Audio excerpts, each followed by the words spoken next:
ایک رات سلطان محمود غزنوی کو کافی کوششوں کے بعد بھی جب نیند نہیں آئی تو اپنے غلاموں سے کہنے لگتا ہے کسی مظلوم پر آج کوئی ظلم ہوا ہے، تم لوگ گلیوں میں پھیل جاؤ اور اگر کوئی فریادی نظر آئے تو اسے میرے پاس لے آؤ۔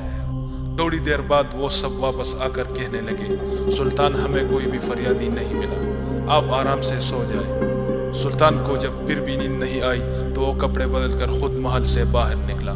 محل کے پچھواڑ میں حرم سرا کے نزدیک انہیں کسی کی فریاد سنائی دی، اے اللہ، سلطان محمود اپنے مصاحبوں کے ساتھ محل میں عیش و عشرت کی زندگی گزار رہا ہے اور محل کے عقب میں مجھ پر یہ ظلم توڑا جا رہا ہے۔ جب سلطان نے اس شخص کی فریاد سنی تو اس سے کہنے لگا، کیا بات کر رہے ہو؟ میں محمود ہوں اور تمہاری فریاد رسی کے لیے آیا ہوں، مجھے بتاؤ تمہارے ساتھ کیا ظلم ہوا ہے؟ تو اس شخص نے جواب دیا، آپ کے خواص میں سے ایک شخص جس کا نام میں نہیں جانتا ہر رات میرے گھر میں آتا ہے اور میری بیوی پر ظلم و تشدد کرتا ہے۔ تو سلطان نے پوچھا، اس وقت وہ کہاں ہے؟ تو اس شخص نے جواب دیا، شاید اب چلا گیا ہو۔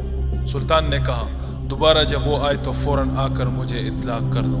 پھر سلطان نے محل کے دربان کو وہ شخص دکھایا اور کہا کہ جب بھی یہ دربار آئے اسے سیدھا میرے پاس پہنچا دو، اگر میں نماز کی حالت میں بھی ہوں تو پرواہ مت کرو۔ اگلی رات وہ شخص سلطان کے پاس آیا اور بتایا کہ وہ شخص اس وقت اس کے گھر میں موجود ہے۔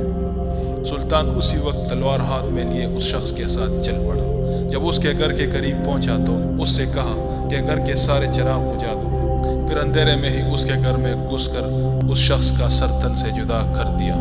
پھر سلطان نے حکم دیا کہ چراغ روشن کر دو۔ جب سلطان نے اس شخص کا چہرہ دیکھا تو سجدے میں گر پڑا۔ پھر گھر کے مالک سے کہا، اگر کچھ کھانے کو ہے تو لے آؤ، مجھے بہت سخت بھوک لگی ہے۔ اس شخص نے جواب دیا، آپ جیسا سلطان مجھ غریب کے گھر کا کھانا کھائے گا؟ تو سلطان نے کہا، جو کچھ بھی ہے لے آؤ۔ وہ شخص ایک سوکھی روٹی اٹھا لایا جسے سلطان نے بڑی رغبت سے کھایا۔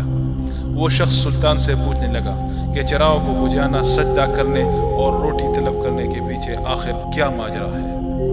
سلطان نے فرمایا، میں نے جب تمہاری داستان سنی تو سوچا کہ میری سلطنت میں ایسا ظلم کرنے کی ہمت صرف میرے کسی بیٹے کو ہو سکتی ہے۔ اندھیرا کرنے کو اس لیے کہا تھا کہ بدرانہ شفقت میرے انصاف کے رستے میں حائل نہ ہو جائے۔ چراغ جلنے پر جب میں نے دیکھا کہ وہ میرا بیٹا نہیں ہے تو میں سجدہ شکر بجا لایا۔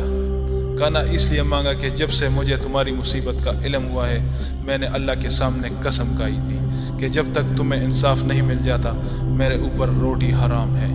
اس وقت سے اب تک میں نے نہ کچھ کھایا تھا اور نہ پانی پیا تھا۔